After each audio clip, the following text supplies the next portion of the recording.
जैसे देख रहे हैं कि हम लोग प्रोटेस्ट कर रहे हैं तो जमीन पे घसीट घसीट के मारा जा रहा है, पकड़ा जा रहा है, लाठियाँ चलाई जा रही हैं, डिटेन किया जा रहा है। क्या नरेंद्र मोदी देश के युवाओं को यही करना चाहता है? शिक्षा मर गई हमारी, शिक्षा चोरी हो रही, रोजगार चोरी हो रहा है और लोकतंत्र भी चोरी हो गया। अब तो गांव गुरबे में सब लोग बाहर रहते हैं, रोजगार करते हैं, उनका वोट कट जाएगा और अब उन्हीं के डाटा यूज़ करके ये लोग बोगस वोटर बनाएंगे और उनसे वोट दिलाएंगे। जमीन से ले रहे हैं। हम हर युवा जैसे बता रहे हैं कि आज दिल्ली में किया, यहाँ से अगर नहीं माने तो गली गली जाएंगे और भारत के हर मतदाता को, छोटे से बड़े बच्चे को भी जगाएं कि भारत को मजबूत करना है तो आरएसएस मनुवादियों को वोट ना करना।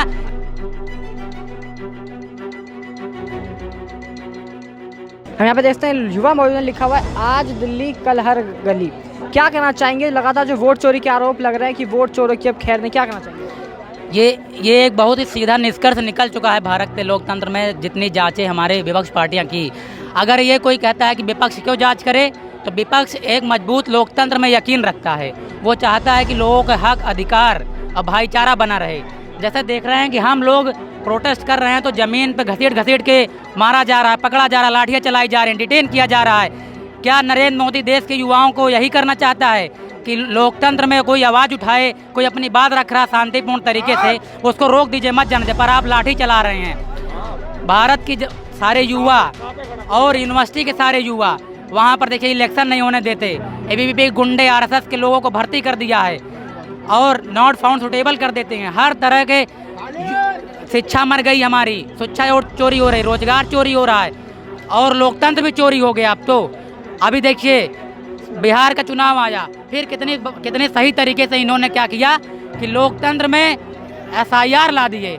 जो वो करते थे चोरी छुपे, अब उसको नए रूप में कर रहे हैं, जिससे क्या होगा कि जो हमारे गांव गुरबे में सब लोग बाहर रहते हैं, रोजगार करते हैं, उनका वोट कट जाएगा और अब उन्हीं के डाटा यूज़ करके ये लोग बोगस वोटर बनाएंगे और उनसे वोट दिलाएंगे। कहना है कि अब जो वोटर एग्जिस्ट नहीं कर रहे उनके नाम तो हटाएंगे।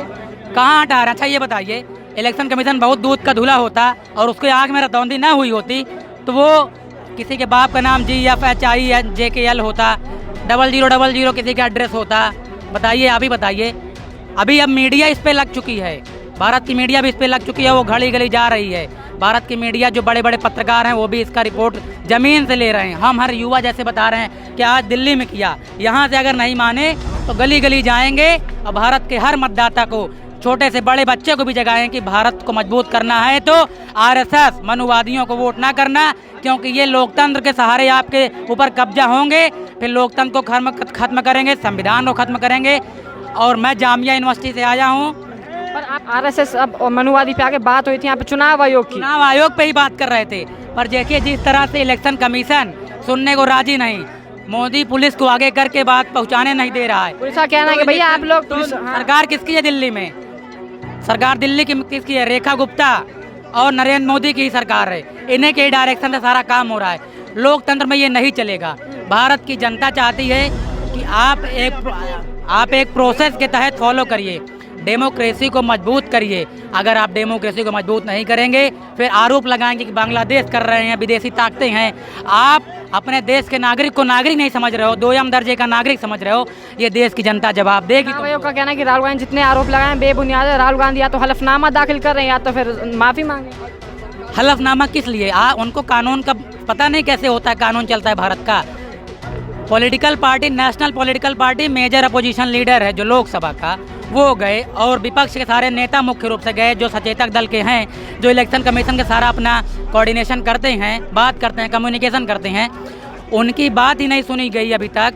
इलेक्शन कमीशन क्या अपने आप को भी तानाशाह मान लिया मोदी की तरह? क्या वहाँ पे भी आरएसएस के लोग कब्जा कर लिए हैं क्या? बताइए आप। 11 साल में कितने, देखिए 2-3 इलेक्शन कमीशन ने इस्तीफा दिया है, कमिश्नर ने।